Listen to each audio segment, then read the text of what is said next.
Merci Monsieur le Président. Monsieur le Ministre, jeudi dernier, le Président de la République s'est entretenu avec le prince héritier d'Arabie Saoudite, Mohammed Ben Salman. L'Élysée indique que les deux dirigeants partagent la même volonté de voir se former un gouvernement crédible au Liban pour sortir ce pays de la crise et juge que sa formation reste la condition à la mobilisation d'une aide internationale à plus long terme. Or, depuis octobre dernier, les échanges entre le Premier ministre Saad Hariri et le président Michel Aoun n'ont toujours pas permis de former un gouvernement, alors que le Liban traverse une crise économique très grave, chute de la livre libanaise, hyperinflation, explosion de la pauvreté, défaillance dans le système de santé et risque de panne énergétique généralisée. C'est cette faillite de l'État qui avait alimenté les manifestations du peuple réclamant le départ de toute la classe politique et le refus des ingérences étrangères, en particulier iraniennes. Le système politique est en effet empêtré dans ses querelles confessionnelles et la corruption et reste complètement dépassé par la crise économique. Les résultats de l'enquête sur la cause de l'explosion se font attendre et il est difficile pour la justice libanaise de travailler en toute transparence à l'abri de toute interférence politique. Lors de son dernier déplacement à Beyrouth en septembre dernier, le président avait posé la formation d'un gouvernement légitime comme condition à la mobilisation de l'aide internationale, en particulier dans le cadre des conférences CEDRE en lien avec la Banque mondiale. L'heure n'est-elle pas venue de faire preuve de plus de fermeté pour y parvenir et ainsi porter urgemment une aide secourable et nécessaire à la population libanaise?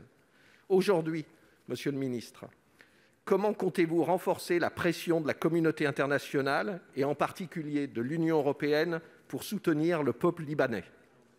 Pour vous répondre, la parole est à Monsieur le ministre de l'Europe et des Affaires étrangères, Monsieur Le Drian. Monsieur le sénateur Fialaire, vous avez décrit la situation et la réalité du Liban. Je compléterai votre description en vous signalant que le produit intérieur brut du Liban a été ramené à celui des années 2000. Cette crise n'est pas liée à une catastrophe naturelle. Cette crise a des responsables bien identifiés. Car face à cette situation, les forces politiques libanaises refusent de s'entendre sur la composition d'un gouvernement. Leur aveuglement est un crime de non-assistance à pays en danger. Et pourtant, vous l'avez rappelé, des engagements avaient été pris le 1er septembre dernier, y compris sur la totalité des réformes à entreprendre que chacun connaît. L'obstruction délibérée à toute perspective de sortie de crise, et en particulier de la part de certains acteurs du système politique libanais par des demandes inconsidérées et des demandes d'un autre temps, doit cesser. Je voudrais vous informer, monsieur le sénateur, mesdames et messieurs les sénateurs et sénatrices, que des propositions concrètes sont en cours d'élaboration à l'encontre de ceux-là même qui ont abandonné l'intérêt général au profit de leurs intérêts personnels.